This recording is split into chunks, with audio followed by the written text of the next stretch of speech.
Boa noite, irmãos. Boa noite. Graça e paz, Pai do Senhor, como é que é? Shalom. Aqui é Shalom. Shalom, irmãos. Fica do boa noite, tá bom, né, irmãos? Meus irmãos, é motivo de muita alegria estar aqui, de verdade, me sinto muito honrado quando o pastor Ramon, reverendo, né, também chamou para estar aqui. Eu pensei assim, não tem nem roupa, né? De fato, nem sei se, né, a roupa está para a ocasião, né? Foi um culto de homens na Imagodei, como irei, né? Mas estou acompanhado do Pedrão, que ele tem estereótipo, né, de bola, né, de Imagodei, mas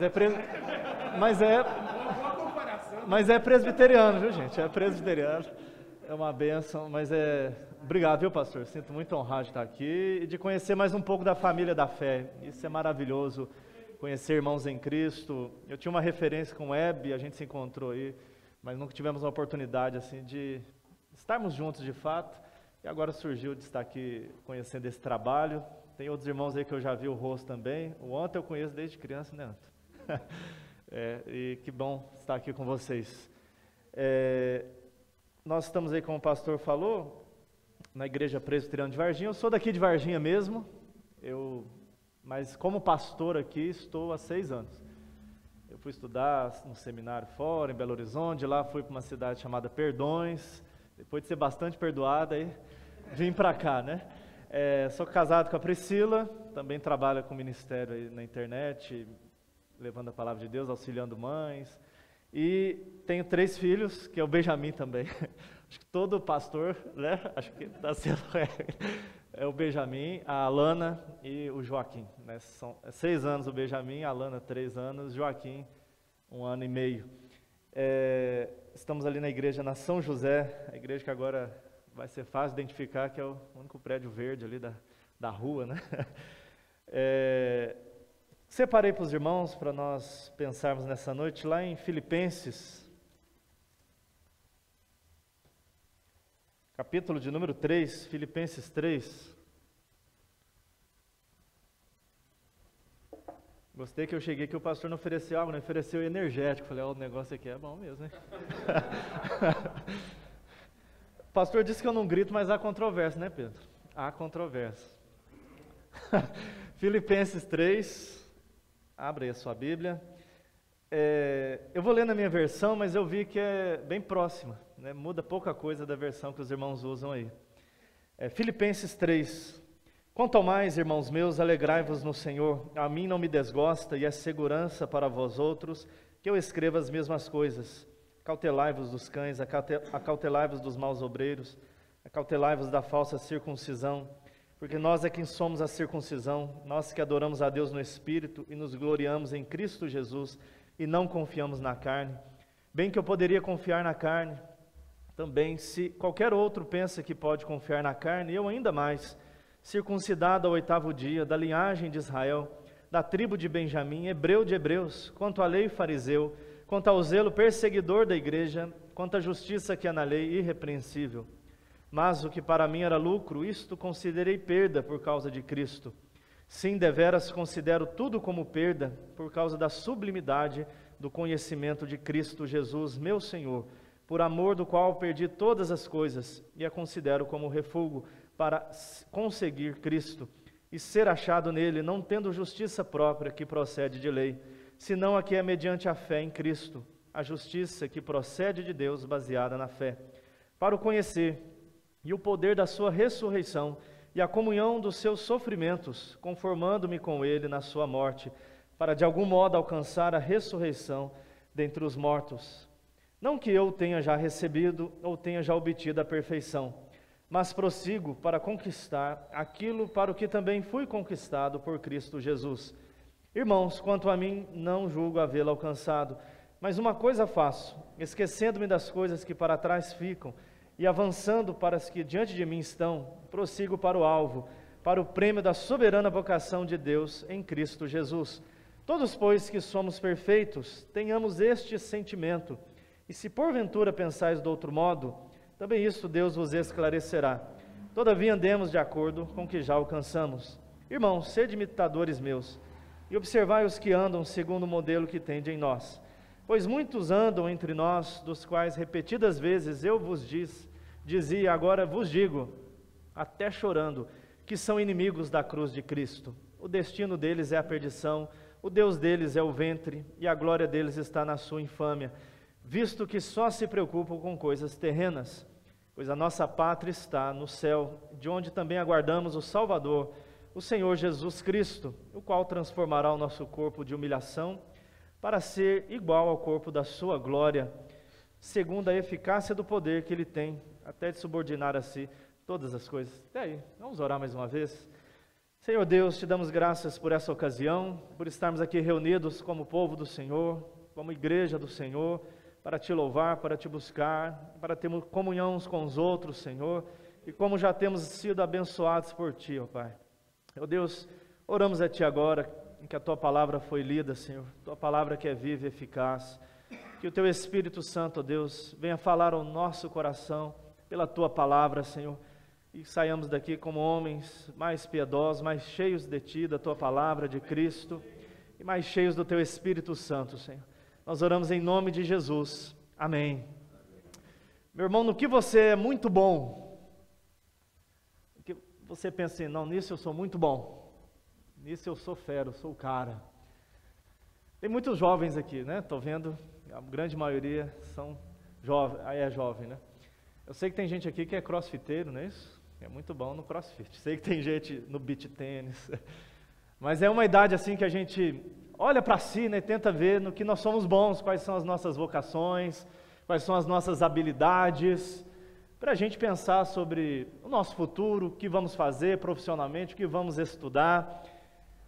No que você é bom, o que você colocaria no seu perfil, na sua biografia, no seu currículo? Como seria o seu perfil?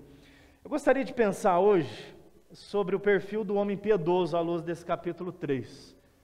Qual é o perfil de um homem piedoso? O que Paulo colocaria na sua bio? O que Paulo colocaria no seu perfil? E quais credenciais Paulo tem para aquilo que ele coloca aqui diante dele? E o que isso tem a ver conosco aqui também? O que isso nos ensina sobre um homem piedoso? O que é ser um homem piedoso? Qual o perfil de um homem piedoso? E nós vamos ver aqui 3 coisas para ser presbiteriano. Não sei se vocês sabem, mas presbiteriano, geralmente sermão é 3 pontos. Primeiro, ele é um investidor. Ele tem um perfil investidor. Ele investe na graça de Deus. Segundo, ele tem um perfil de atleta, para agradar o pessoal aí, né? Do futebol, do crossfit, né? Tem um perfil de atleta e ele é um atleta que persegue a Cristo. E por fim, ele é um patriota, mas é um patriota celestial que espera por Cristo. Só lembrando, essa carta foi escrita na primeira prisão de Paulo em Roma. Paulo estava preso, quando ele escreve várias cartas, inclusive a carta de Filipenses. A igreja de Filipos foi plantada por Paulo no contexto de Atos 16, lembra que Lídia estava com outras mulheres, numa reunião de oração. Em seguida ele expulsa um espírito maligno de uma jovem, por isso ele é perseguido, porque tinham pessoas que ganhavam dinheiro com as suas adivinhações, e ele então é preso, e Paulo passa ali por duros momentos, e ele então escreve a esta igreja que ele amava, e é uma igreja que se tornou muito parceira de Paulo no seu ministério. Mesmo a igreja, no momento em que os recursos eram escassos, mas essa igreja nunca abandonou Paulo. E Paulo escreve essa carta de Filipenses para agradecer essa igreja. É um dos motivos de Paulo escrever aos crentes de Filipos, expressar sua gratidão pela parceria da igreja. E também para falar sobre Epafrodito, que era um irmão muito querido, mas que tinha adoecido justamente por causa das viagens missionárias e de levar ofertas, e agora ele estava bem. Deus, por graça e misericórdia, restabeleceu sua saúde, e é muito provável que Epafrodito tenha levado essa carta de Filipenses aos crentes de Filipos. E os irmãos já sabem, né, que o tema da carta é alegria, não é isso? Paulo fala muito sobre alegria. Alegrai-vos no Senhor. A nossa alegria é Cristo, é um chamado constante à alegria e à satisfação, e que não é uma alegria que a gente encontra e não pode ser comparada a nenhuma euforia humana. embora envolva êxtase e essa satisfação humana, mas essa plenitude de vida, essa satisfação plena na alma que preenche todo o nosso coração. A gente poderia dizer que o tema da carta de Paulo é: quando colocamos Cristo acima de tudo, nós encontramos plena alegria. Quando Cristo está acima de tudo em nossa vida, nós encontramos plena alegria, alegria verdadeira. E eu creio que esse capítulo 3 ele é muito importante nessa carta nesse sentido, porque há coisas que podem roubar essa nossa alegria. Por exemplo, quem nunca se abateu quando cai em pecado? Ou quando se sente desmotivado? Ou quando você olha para si e fala: nossa, eu tenho uma vida espiritual muito xoxa. Nossa, eu creio que os meus irmãos são melhores que eu, acho que eu não sou digno de continuar. Quando nós erramos, falhamos, quando o fardo está pesado, quando as responsabilidades vêm. Então, eu creio que esse capítulo é muito importante, pois Paulo fala para a gente ter cuidado aí com uma série de coisas. Assim que ele, no início do capítulo 3, olha na sua Bíblia, ele fala: quanto ao mais, ou seja, ele está meio que chamando aqui já por uns finalmente, né? Alegrai-vos no Senhor, ou seja, alegria não é circunstância, mas é uma pessoa, né? Alegria é Jesus. E ele diz: a mim não me desgosta, e a segurança é que eu escreva as mesmas coisas. Isso é interessante porque o Evangelho já nos foi entregue, não é isso, irmãos? É a boa nova do céu. E a gente se reúne aqui basicamente para relembrar um ao outro as mesmas coisas, para a gente cantar essas mesmas coisas como cantamos agora. Cantar que Cristo é Rei, que Ele reina, que Ele venceu, que Ele deu a vida por nós. E aqui diz: isso é segurança para nós, e não é nenhum desgosto. E por quê? Ele diz no verso 2 aí: cautelai-vos primeiramente de quem? Acho que tenha cuidado, né, que está aí.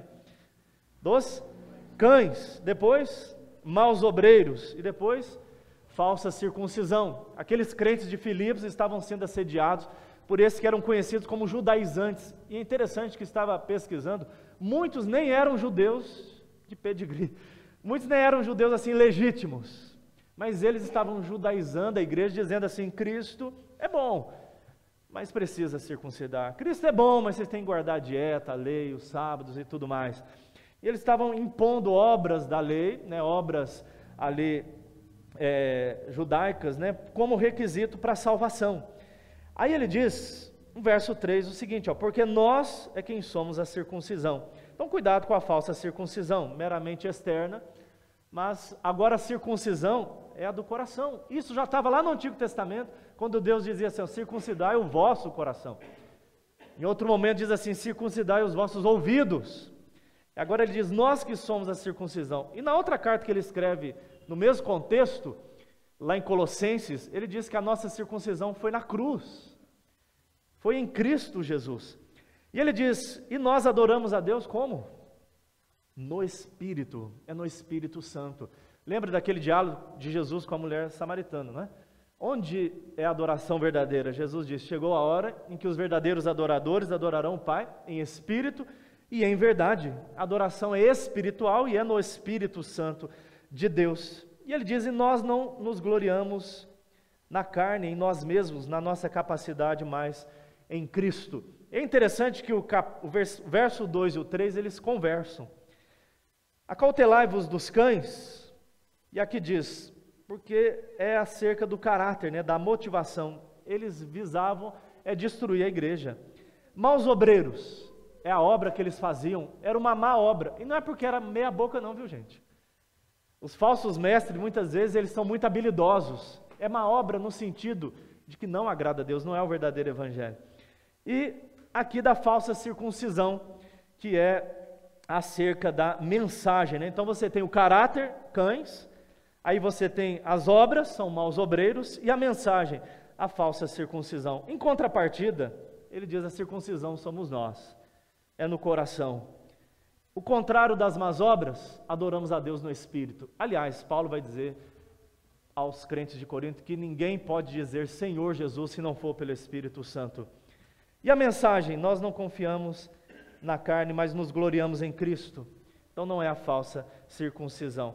Aí logo em seguida, então, o primeiro perfil aí, a primeira característica, aliás, desse perfil do homem piedoso, é que ele é um investidor. Ele investe no quê?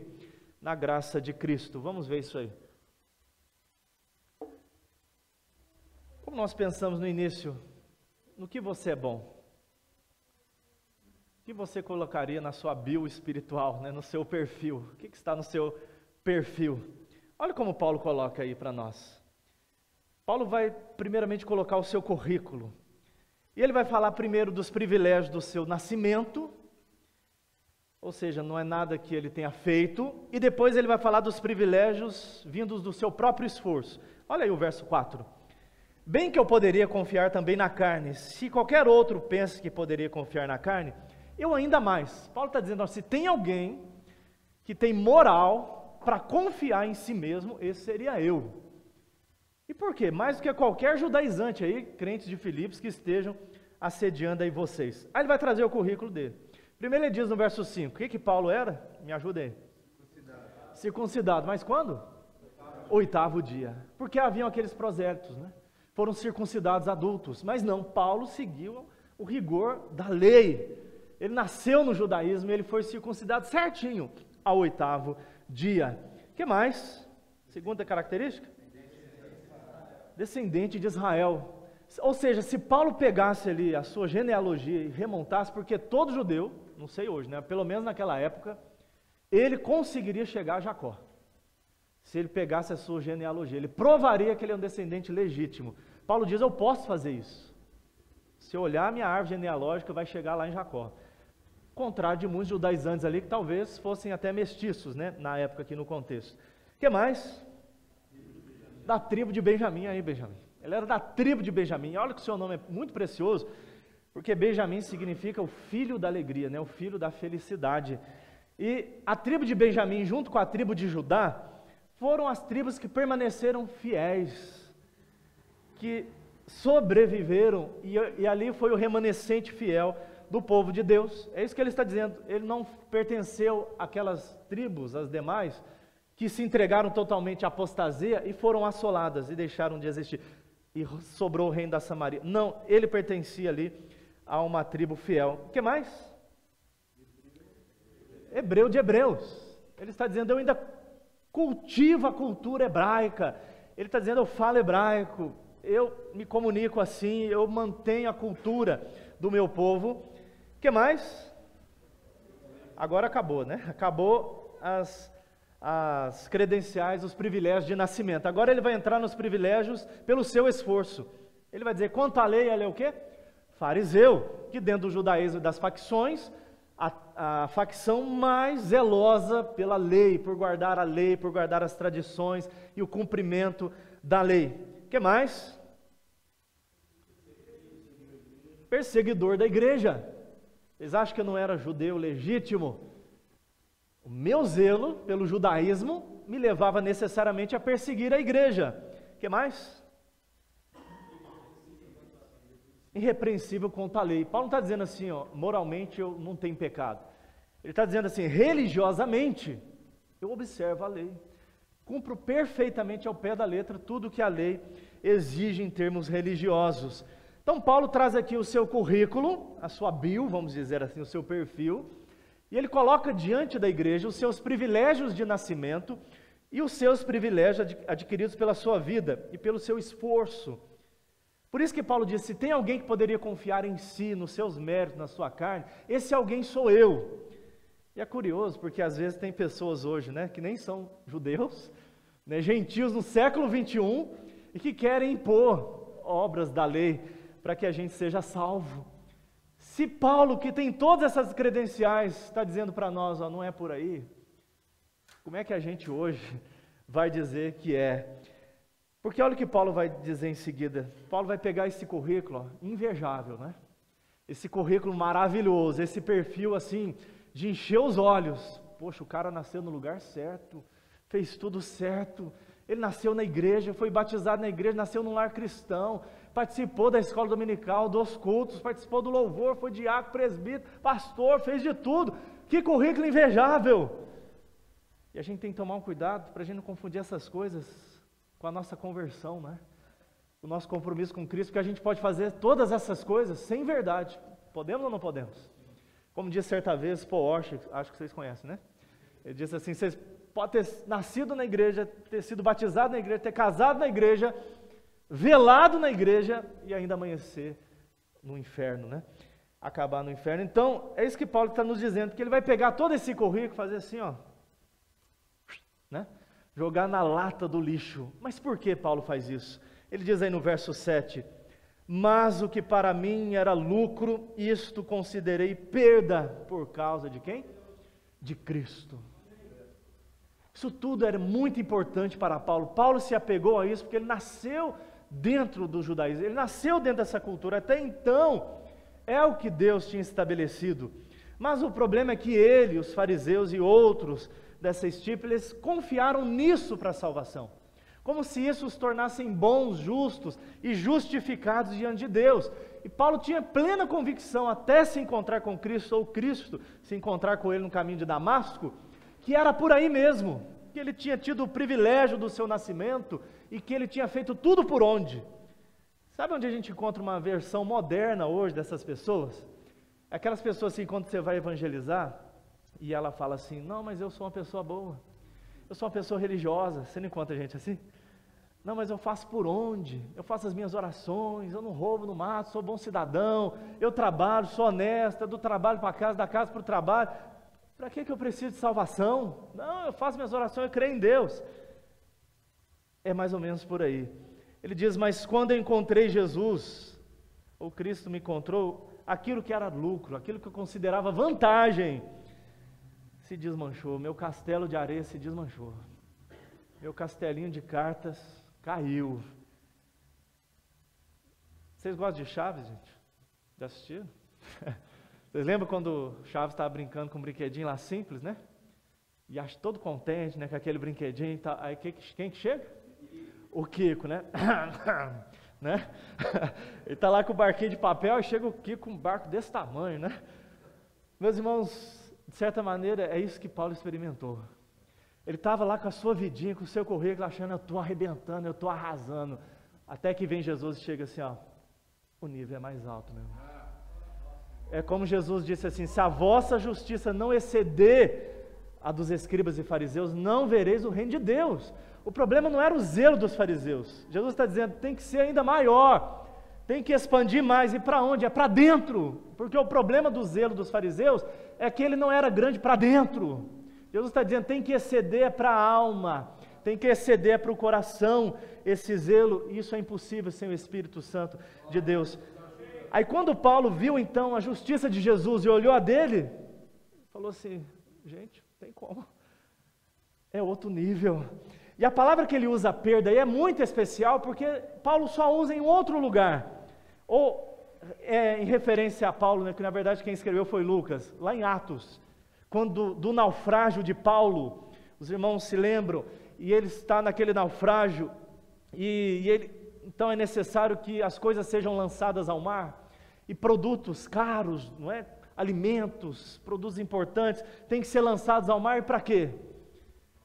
Para que o barco não afunde, para que as vidas sejam salvas. Mas é uma perda muito grande, é um prejuízo muito grande. Aí depende, não é? Aí depende, se tivesse em boas condições, de fato seria uma grande perda, um grande prejuízo. Mas quando se trata de salvar a vida, não há tesouro que compense. Essa palavra que ele usa aqui, perda, ou seja, é necessário jogar fora, para que o barco não afunde. Ele está dizendo, eu preciso abrir mão disso, jogar fora a minha autojustiça, a minha bondade própria, o meu mérito próprio, a minha autossuficiência, porque se eu abraçar isso, eu vou afundar. Porque eu sou alguém que estou perdido, mas se eu me agarro ao tesouro da minha própria justiça, eu vou afundar. O que Jesus quer? Desapegue desse tesouro e agarre a mão de Jesus. É isso que ele está dizendo. Eu considerei tudo perda, para ganhar algo mais excelente. Aí ele vai dizer para nós, verso 8, sim, deveras considero tudo perda, por causa da sublimidade do conhecimento de Cristo Jesus, meu Senhor, por amor do qual perdi todas as coisas, considero como? Lixo, deve estar aí, não é? Refúgio, esterco. Vocês estão entendendo o que Paulo aqui está dizendo, gente? Não é qualquer currículo, gente. Quando estava preparando esse sermão aqui, conversando com a minha esposa, falei, olha aqui, Priscila, quem sou eu perto de Paulo? Quem sou eu perto de Paulo? Quem sou eu na fila do pão, não é? para falar, eu sou alguma coisa. Se Paulo está dizendo que o currículo dele só serve para esterco, por que eu ainda vou achar que eu sou bom, que eu sou justo, que eu sou merecedor? Meu irmão, sabe o que isso é para nós? Libertador. Na vida cristã, na comunidade da fé, a gente não precisa fingir. A gente sabe que todo mundo é pecador. Nosso Deus nos conhece, conhece o coração.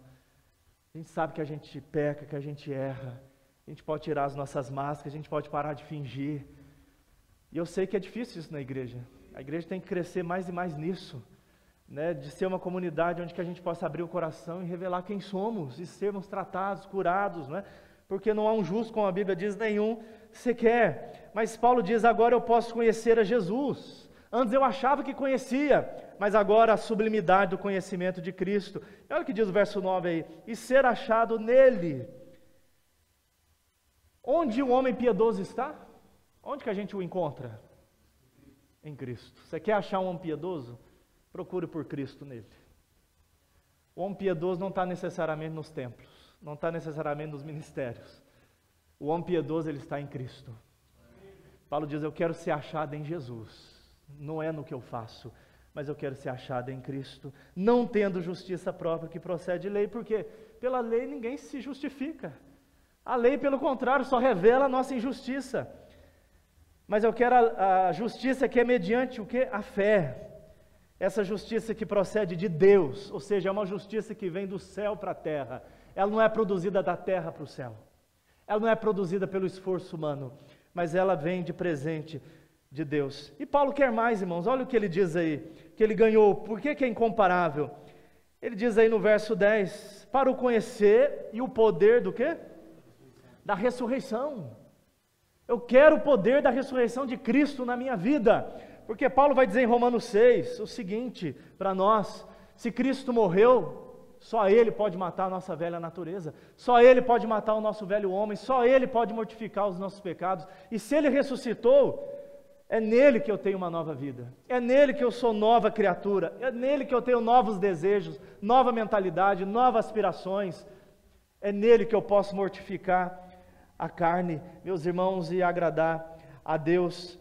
Por isso que Paulo diz o seguinte em Gálatas 6,14: longe de mim esteja, se não gloriar-me somente no nosso Senhor Jesus e na sua cruz, pela qual o mundo está crucificado para mim, e eu para o mundo, pois nem a circuncisão é coisa alguma, nem a incircuncisão, mas o ser nova criatura. Irmão, isso aqui é maravilhoso o que Paulo está dizendo para nós. O perfil do homem piedoso, ele é um homem investidor. Paulo está usando uma figura econômica aí. Ele está fazendo uma comparação. E o que a gente tem que fazer agora? Qual justiça eu quero? A que é produzida pelo meu esforço. Claro que existe um esforço, a gente vai ver aqui. A que é produzida pela minha justiça, pela minha bondade, pela minha religiosidade. Ou a justiça que é pela fé em Cristo. Paulo está dizendo, põe na balança onde você vai investir. Você vai investir em você, ou você vai investir naquilo que Cristo te dá pela graça, pela união com Ele? Você quer ser achado em você, nos seus méritos, na sua bondade, você quer ser achado totalmente em Cristo e na sua justiça perfeita. Primeira característica do perfil do homem piedoso é que ele pega o seu currículo e joga fora, para abraçar o currículo que Jesus dá. É sobre Jesus, não é sobre nós, não é, irmãos? Segunda característica aí é um atleta dedicado. Paulo diz aí, em seguida, versículo 12: não que eu tenha já recebido ou tenha obtido a perfeição, mas prossigo para conquistar aquilo para o que também fui conquistado por Cristo. Agora Paulo vai dizer como isso se dá de modo mais prático, esse fato dele ter abandonado a sua própria justiça para abraçar a justiça de Jesus, para ser achado em Cristo. Como que se dá aqui na vida prática, nesse processo em que estamos aqui? Primeiro é que Paulo não tem a pretensão de que abraçar a justiça de Cristo nos torna perfeitos e santinhos aqui da noite para o dia. Num certo sentido, nós já temos a justiça de Jesus. Nós já fomos declarados justificados. A justiça de Cristo é nossa. Deus já nos vê em Cristo, não é isso? Quando Deus nos olha, Ele já vê a santidade de Jesus. Por isso que Ele nos ama. Às vezes a gente diz assim, ó, Deus nos aceita como somos. Não, Deus nos aceita em Cristo. Vestidos com a vestimenta de Jesus, justificados em Cristo.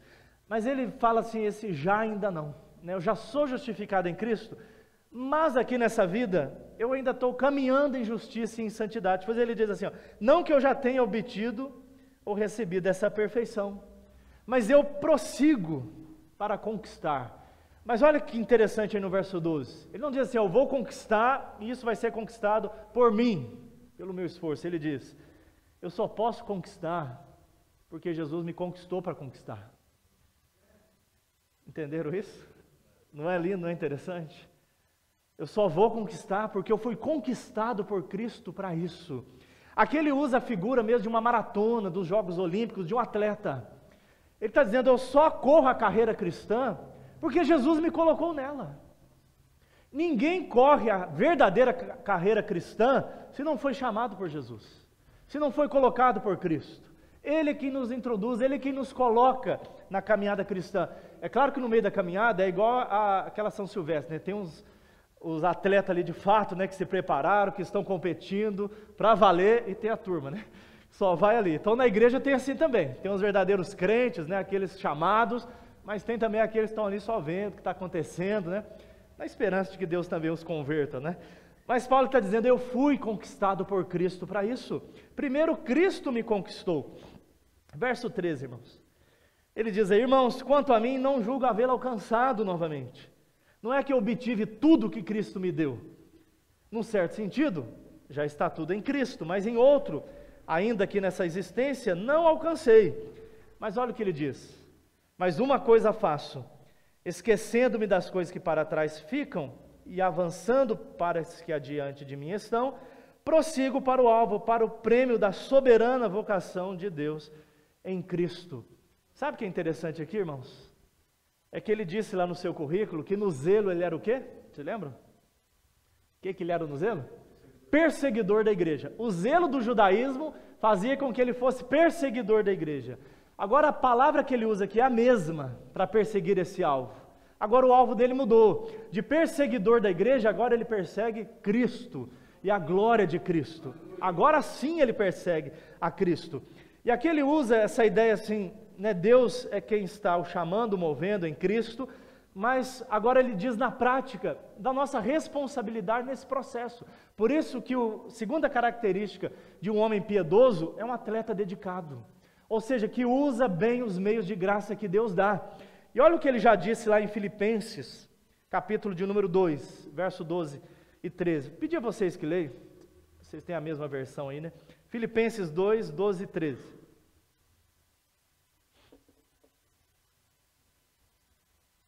Pode ler, gente.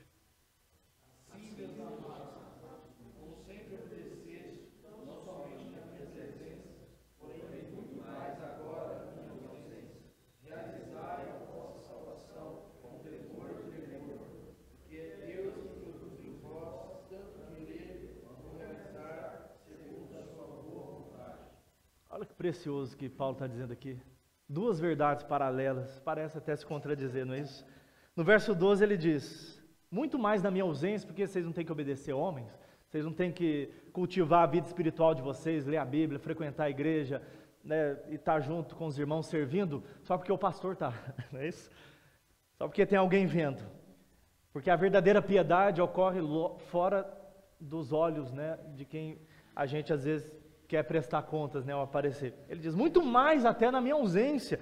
Ele diz, desenvolvei a vossa salvação com temor e tremor. Ou seja, nós somos salvos, nós recebemos a salvação pela graça, mas a gente tem que desenvolver ela, né? A gente tem que usar os meios de graça para a gente usufruir, se apropriar, né, dessa salvação, para que a gente cresça nessa salvação.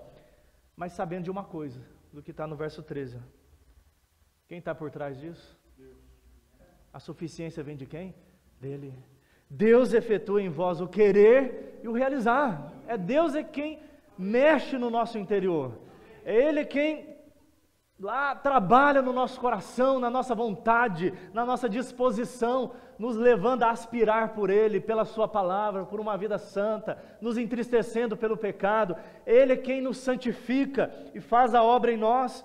Ele é quem faz despertar o querer e Ele também possibilita o realizar. E é isso que Ele está dizendo aqui.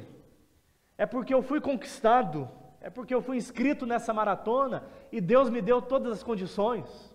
Ele me deu condições de treinar, Ele me deu, aí sim, o energético, Ele me deu a comida certa, o treino, as roupas certas, todas as condições para que eu corra a vida cristã, para que eu desenvolva a vida cristã. E Ele diz o que isso significa. Primeiro, verso 13, Ele diz, por um lado, significa o quê? O que eu tenho que fazer? Esquecer, 3:13. Esquecer das coisas que para trás ficam. Não é ter amnésia que Paulo está falando, né? Não é a gente esquecer, esquecer tudo do meu passado, da minha vida. Ele está dizendo justamente dessas coisas que atrapalham a nossa caminhada. Pode ser o mundanismo, a vida regressa de pecado, o velho homem, tudo aquilo que nos atrapalha. É igual o exemplo de Agostinho de Hipona. Os irmãos já devem ter ouvido da sua conversão. Todo mundo sabe que ele teve uma vida bem devassa, né? E dizem que quando andando, uma das prostitutas com que ele se deitou o chamando, não é isso? E Agostinho, ele não atendia, e ela chamando, até que ele diz, esse aí já morreu. Esse Agostinho aí já morreu, por isso que eu não atendi, ele não existe mais. É isso, deixando as coisas que para trás ficaram e olhando para o alvo. Nós temos um alvo. E olha que interessante o verso 14. O que é esse alvo? O prêmio da soberana vocação de Deus em Cristo. Sabe o que é maravilhoso no Evangelho, que Paulo está ensinando para nós? É que a salvação não é um fim em si mesma. A salvação não é o fim último de Deus para nós. Às vezes algumas pessoas pensam que é. Qual é o propósito principal de Deus para mim? É me salvar, me tirar do inferno, né? Eu não ir queimar no mármore do inferno. É isso, o que Deus tem para mim é me livrar minha pele. Se eu creio em Jesus, então eu vou morar no paraíso, né? Igual tem muitas religiões aí, então vou estar lá no harém, né? Bababá. Novos céus e nova terra, um mundo maravilhoso. Tem isso. Mas a salvação não é um fim em si mesma. A salvação é só um meio. O fim é Cristo. O fim é a glória de Cristo. O alvo é Jesus. A salvação é o meio que Deus nos dá para nós sairmos do inferno das trevas e conhecermos a Cristo e experimentarmos de Cristo. Porque céu, meus irmãos, só é céu porque Cristo vai estar lá. Qualquer lugar bonito sem Deus não é paraíso. Não é o que Adão e Eva pretenderam, mas foram expulsos do jardim e transformaram em um inferno a criação, pois sem a presença de Deus não há alegria, não há paz. É o que Paulo está dizendo aqui. Eu prossigo para esse alvo da soberana vocação. E 1 Pedro 1, 15 a 16 vai dizer que nós somos chamados por um Deus santo para a santidade. Também em 5,10 ele vai dizer que Deus nos chamou com santa vocação para a sua glória. 2 Timóteo 1,9 vai dizer também que Deus nos chamou e Ele nos escolheu para sermos dele, para essa sublime vocação. Ou seja, Deus te colocou, Deus te chamou, te pôs nessa caminhada para que você persiga esse alvo. Pergunta para nós aqui, o que teu coração tem perseguido, meu irmão? Como homem piedoso. Teu coração está correndo atrás de quê? Jesus diz assim, onde estiver o nosso tesouro, ali estará o nosso coração. Nosso coração vai atrás daquilo que nós mais amamos. E Jesus está dizendo através do apóstolo Paulo que ele deve ser o nosso tesouro. O atleta de Cristo, ele corre desejando chegar na linha de chegada e se encontrar com Jesus. E ter a plenitude dessa glória. E é por isso que esse foco deve encher os nossos olhos, irmãos. E se não for isso, outra coisa não será. Se a gente colocar o nosso coração em qualquer outra coisa, num ministério, num prazer terreno, num sucesso, num reconhecimento, em nós mesmos, não, eu quero provar para mim mesmo que eu sou bom, que eu sou santo, que eu consigo. Meu irmão, se nós tirarmos os olhos de Jesus, nada vale a pena e a gente vai cair. É por isso que o autor aos Hebreus diz assim, desembaraçando de todo o peso do pecado, a gente tem que correr olhando firmemente, né, para o autor e consumador da fé, que é Jesus. Essa é a soberana vocação. E olha como ele termina aí, para a gente encerrar esse ponto, irmãos, verso 15 e 16. Ele diz assim: todos, pois, que somos perfeitos, tenhamos este sentimento. Se porventura pensais de outro modo, nisto também Deus vos esclarecerá. Todavia andemos de acordo com o que já alcançamos. Olha o que é maravilhoso desse processo. É que o verdadeiro cristão, o verdadeiro homem piedoso e atleta de Cristo, não é aquele que corre assim igual muitas maratonas, né? O cara acha que já ganhou e está indo lá, né? O cara acha que já venceu porque ele é muito bom, e de repente vem um lá, toma um último fôlego, né? Passa na sua frente e ainda ganha, né? O verdadeiro homem piedoso, o atleta dedicado, não é aquele que se gaba, meu irmão. Não é aquele que diz: olha como eu sou bom, olha como eu estou acertando, olha como eu sou o cara, olha como eu sou crente, porque a Bíblia diz assim: aquele que pensa estar de pé, veja aqui, não caia. A soberba precede a ruína. Paulo diz assim: todos que são perfeitos tenham este sentimento. Qual sentimento? O quanto eu preciso crescer. A palavra perfeita aqui, acho que na tradução de vocês está até maduro, não é isso? É isso? Aperfeiçoado, maduro? O sentido é esse. Não é que Paulo está dizendo assim: ó, eu já sou perfeito, então sou melhor que vocês, viu? A ideia é assim: um crente maduro, ele está consciente do quanto ele ainda precisa crescer. Qual que é a verdadeira maturidade? É quando a pessoa diz assim: eu estou mais consciente hoje da minha miséria do que eu estava ontem. Hoje eu estou mais consciente do quanto eu preciso de Jesus. Sabe por quê? Uma pessoa madura, ela conhece a Bíblia. E se ela conhece a Bíblia, ela conhece o seu coração. E se ela conhece o seu coração diante da Bíblia, mais e mais profundamente ela conhece de si, do seu pecado, e mais ela conhece do quanto ela precisa de Deus e de Cristo. Agora, uma pessoa imatura é aquela que acha assim: eu não preciso aprender mais nada, não tem mais ninguém que possa me ensinar, eu já cheguei lá no topo, né? Sei muito de teologia, já sirvo a igreja há muitos anos. Ah, meu irmão, alguém que já serve a igreja há muitos anos, estuda a Bíblia e teologia há muitos anos, deve ser alguém que diz assim: tem muito a aprender, eu tenho muito ainda que crescer. E é alguém também que considera os outros. Olha o que diz o verso 15. Porque a vida cristã não é carreira solo, né, irmãos? Não é aquele assim: eu vou chegar lá na frente, eu vou ser o bom, vou me destacar na igreja, vou me destacar no ministério, e aquele que vai correndo sozinho, né? Nenhuma igreja tem isso não, né, pastor? Tem não, não acontece não. Quem dera, né, irmãos? Mas tem muito crente que acha que é carreira solo, né? Se ele brilhar, né? Se ele for o alecrim dourado, né? Se ele brilhar assim, nossa, olha, todo... Cuidado, irmãos. É aquele que olha para o lado e diz assim: ó, porventura se outro pensa de outro modo, Deus esclarecerá. É humilde, ele considera o irmão do lado. Ele sabe que Deus quem faz a obra. E se fez em mim é só pela graça. E se está fazendo na vida dele é só pela graça e vai fazer no tempo de Deus. E ele diz: todavia andemos de acordo com o que já alcançamos. Isso é muito precioso também, irmãos. Porque às vezes o que adianta muito conhecimento, né? Brilhar muito assim na vida prática, dentro do lar, com a esposa, com os filhos, nos nossos relacionamentos a gente não aplica, não é isso? Às vezes a gente está se destacando muito, mas Paulo diz: andemos de acordo com o que já alcancemos. Ou seja, se você já correu bastante na vida cristã, na sua maratona, e a sua vida prática, será que tem sido colocada em prática? Meus irmãos, o que Paulo está colocando diante de nós nada mais é do que o processo de santificação.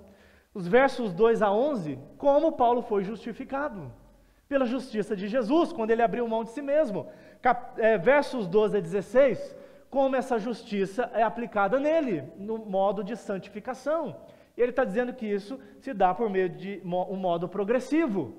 Mas ele foi conquistado para a santidade, para esse prêmio da soberana vocação.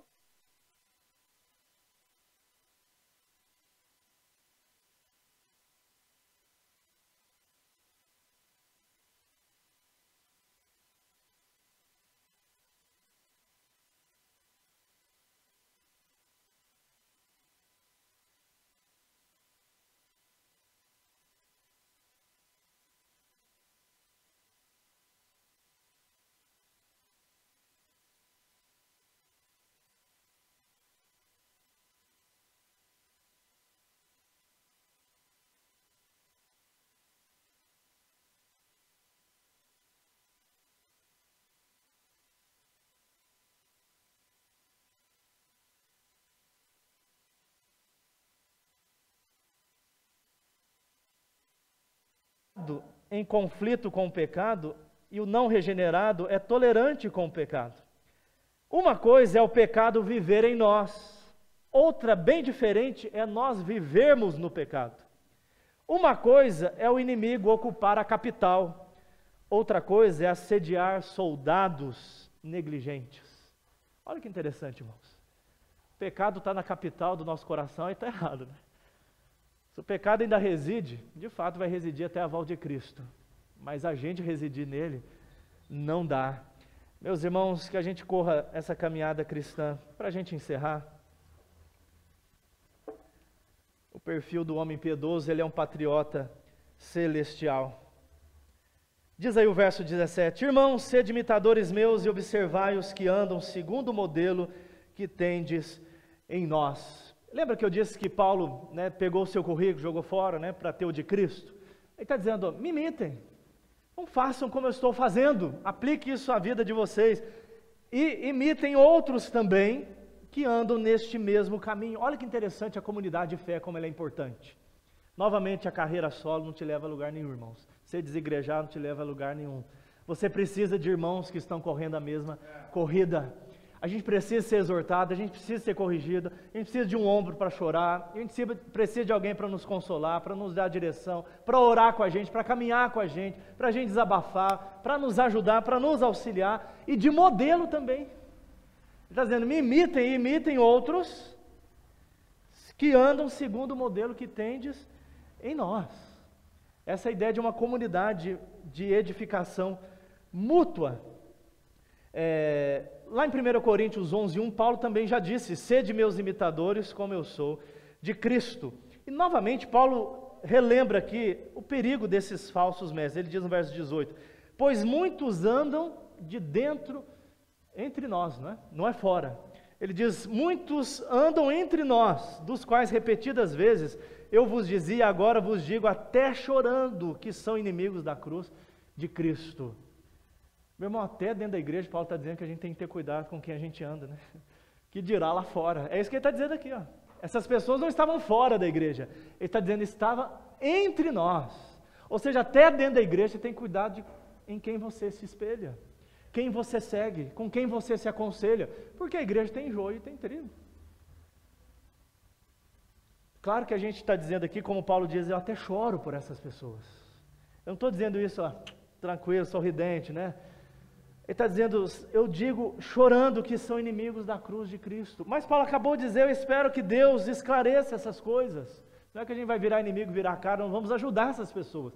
Mas ele está dizendo que nós temos que chegar junto de pessoas piedosas que espelham a Cristo Jesus. Aí ele vai colocar aí no verso 19, irmãos, a infeliz trajetória dessas pessoas, não é? Primeiro aí, o que eles têm? Qual que é o destino deles? A perdição. Enquanto o destino dos cristãos que estão correndo a corrida é a suprema vocação de Deus em Cristo. Mas ele diz, o destino desses falsos é a perdição. Quem que eles adoram? O estômago. O Deus deles é o ventre. Meu irmão, a quem você tem servido? Porque o homem naturalmente, desde o pecado, ele serve o seu próprio ventre. Ele serve a si mesmo. É o que Agostinho também no seu livro Cidade de Deus resumia muito bem. Ele lia a humanidade, a história humana bíblica, em termos de duas cidades, irmão, você lembra?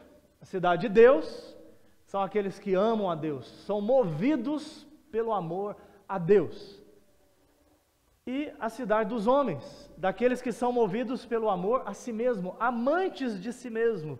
É o que ele está dizendo aqui, o Deus deles é o ventre, ou seja, eles buscam a sua própria vontade, estabelecem a sua própria justiça, eles querem ser agradados, viverem de si e para si.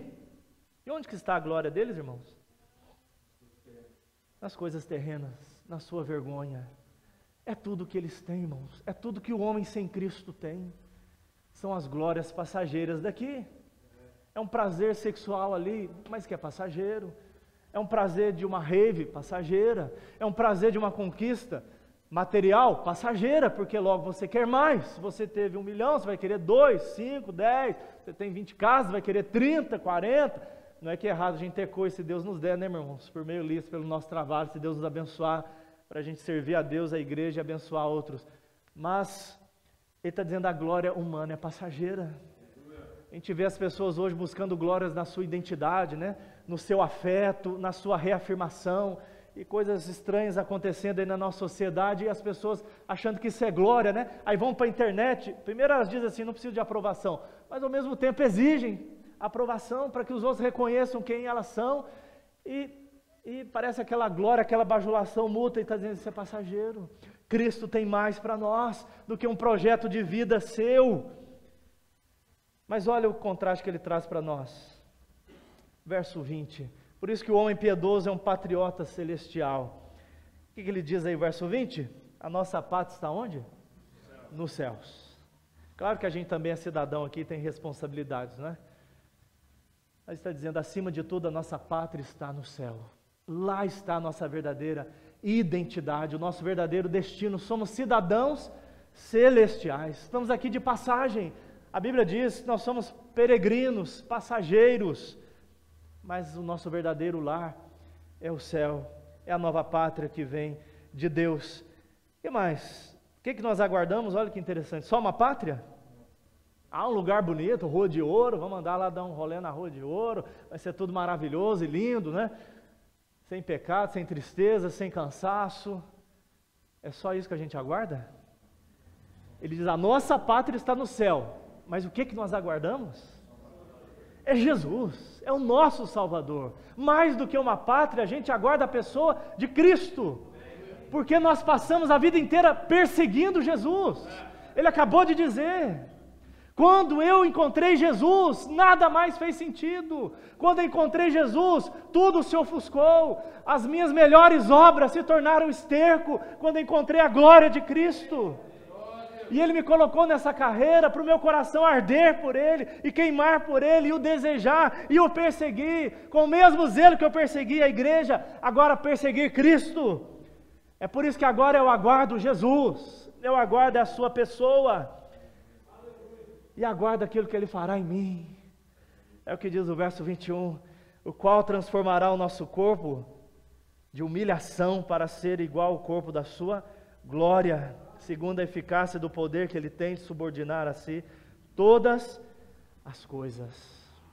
O que você espera, meu irmão? Onde está a sua esperança? O homem piedoso, primeiro, ele é um investidor, mas é lindo que você não precisa de nenhum recurso, você investe na graça de Cristo. Aleluia. O homem piedoso, ele é um atleta disciplinado, que corre a vida cristã na suficiência de Cristo, e o seu alvo é Cristo. E o homem piedoso, ele é um patriota celestial, e que ele aguarda Jesus. Por isso que Paulo diz em Colossenses 3, 1-4, portanto, se fostes ressuscitados juntamente com Cristo, buscai as coisas lá do alto, onde Cristo vive assentado à direita de Deus. Pensai nas coisas lá do alto, não nas que são aqui da terra, porque morrestes e a vossa vida está oculta juntamente com Cristo em Deus. Quando Cristo, que é a nossa vida, se manifestar, então vós também sereis manifestados com Ele em glória. Onde está a sua mente, meu irmão? E aqui não está dizendo para você ir para um mosteiro, né? Não é você viver alienado, sou um cara que estou buscando as coisas do alto, então não me interessa nada da terra, né? Porque você prestou atenção na palavra que Paulo disse? Buscai, ou seja, buscar é para trazer para a terra, para que as coisas do alto orientem a nossa vida aqui na realidade. É a gente viver Cristo já enquanto Ele não vem. Mas eu gostaria de terminar só dizendo algo. Nós falamos aqui sobre o perfil do homem piedoso, sobre este perfil de investidor, de atleta, de patriota. A gente falou que Cristo é a nossa justiça, Ele é a nossa santidade, Ele é a nossa esperança. Onde achamos o homem piedoso, achamos em Cristo. O que Ele persegue? Cristo. O que Ele espera? Cristo. E você reparou que Paulo está dizendo que ele está prosseguindo? Paulo está dizendo que ele está crescendo. Mas de onde ele escreveu isso? Da prisão. Como Paulo pode dizer que estava crescendo e progredindo na prisão? Porque nada aprende o Evangelho, meu irmão. Aleluia. Sabe por que eu quero dizer isso? Que talvez você olhe para a sua vida e diga, eu tenho muitas fraquezas. Há enfermidade, os problemas familiares, meu trabalho é difícil, minha vida de estudos, minha vida de relacionamentos. Meu irmão, se o crente foi chamado por Jesus, ele sempre está progredindo, até na enfermidade, na dor, no pior cenário, porque a gente não sabe o que Deus está fazendo em nós através das circunstâncias. Como disse o salmista, foi-me bom passar pela aflição para que aprendesse o teu caminho. Se nem a prisão impediu Paulo de progredir, meu irmão, nada na sua vida, nenhuma tristeza vai te impedir de progredir em Cristo. Glória a Deus por isso. Vamos orar mais uma vez? Senhor Deus, te louvamos pela tua palavra, pela vida dos nossos irmãos aqui, Senhor. E porque cremos que o Senhor fala por nós, pela tua palavra, porque a fé vem pelo ouvir a tua palavra e pela ação do teu Espírito, Senhor. Ó Deus, te louvamos porque o Senhor não chamou somente Paulo, mas o Senhor chamou também a nós e tem chamado outros, Senhor. O Senhor tem revelado a glória de Cristo e que a tua palavra, ó Deus, venha de fato revelar a glória de Cristo diante de nós, como revelou a Paulo, Senhor. E que essa glória, essa visão dessa glória, ó Deus, seja tão constrangedora, ó Deus, que nos faça, ó Deus, abraçar a Cristo pela fé e te perseguir, Senhor, e te seguir, ó Deus. Ó Deus, nos livre de tudo que tem nos impedido de correr livremente a carreira cristã, Senhor. Que o desejo por Cristo venha arder o nosso coração. Ó Deus, e que também possamos viver aqui, Senhor, mas sabendo que a nossa pátria não está aqui, mas desejando a volta de Jesus, desejando a consumação dessa obra, Senhor. Obrigado pelas verdades do Evangelho lembradas no nosso coração nessa noite, Senhor. Ajude a cada um de nós, Deus, a continuar nesse alvo, a continuar firmes olhando para Jesus. Nós oramos no nome dele. Amém.